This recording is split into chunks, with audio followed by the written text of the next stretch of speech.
From the design of the Itel S17 to the display, the phone dey pure and unique if you compare am with the other phones when Itel don release. The phone dey run on Android 11 Go edition and get 5000 mAh battery when fit standby for 27 days. The screen almost filled the entire front with 6.6-inch HD+, when go allow you enjoy your favorite movie in fine display quality. But from the storage capacity of the phone to the performance, na different story entirely. So for this video, I go tell you 4 big problems, maybe not be just big problems, but 4 very big problems with this Itel S17. So if you plan to buy this phone, you fit review this video before you buy am. Number 1, na the 1GB RAM storage space when follow am come.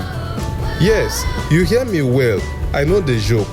The phone come with only 1GB RAM storage space when e mate dey run on 4GB RAM.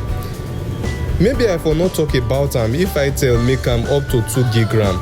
The 1GB na big poor choice. Maybe you never understand wetin e mean for the phone to run on 1GB RAM. E mean say the phone go naturally dey slow. By the time you open any app, the phone fit even freeze or lag. When Itel release this S17, they say e come with the iBoost optimizer to make the phone perform fast. But from wetin I see as I dey operate the phone, that one na story for the gods. If you be person wey no get patience, then this phone fit frustrate your day with im slow performance. For good reason, I call this phone the slow motion phone. So, before I enter number 2, I wan remind you say I dey give you this very useful information for free. If you never already subscribe to this channel, touch that subscribe button now. Still click the like button too. Make lizard for not climb your body when you dey sleep for night.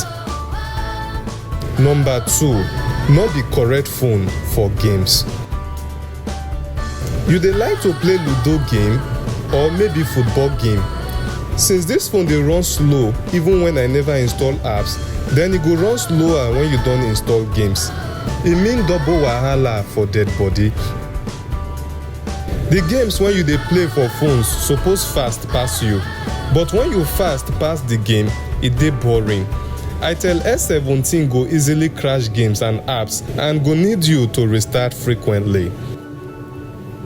Number 3, 16GB ROM with just one variant option. Nowadays, people no dey too interested in buying memory cards. Usually, the storage space for most phones na 32GB or 64GB or even 128GB. This space dey enough for most users to store all their files. Itel S17 come with only 16GB ROM and no other variant wey carry higher ROM space dey. This space no work at all. If you dey consider say you wan buy this phone, then no forget to buy memory card join, because very soon you go need am too.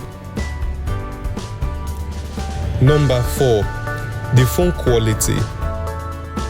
The body of the phone na plastic and the finishing work no make sense at all. For example, to remove the SIM and memory card tray no dey smooth at all. You go need to force the tray out and force am in. This one dey different from most other phones when I don remove their SIM card tray. Even the plastic pouch when follow the phone sef almost no dey compatible with the phone. Na force I force am enter the phone and e no still dey easy to remove am. So far, this phone fit be the best phone from Itel, but I expect more from them. Maybe they go correct these issues for their next release, but for now, Itel S17 get big problems when too big to imagine.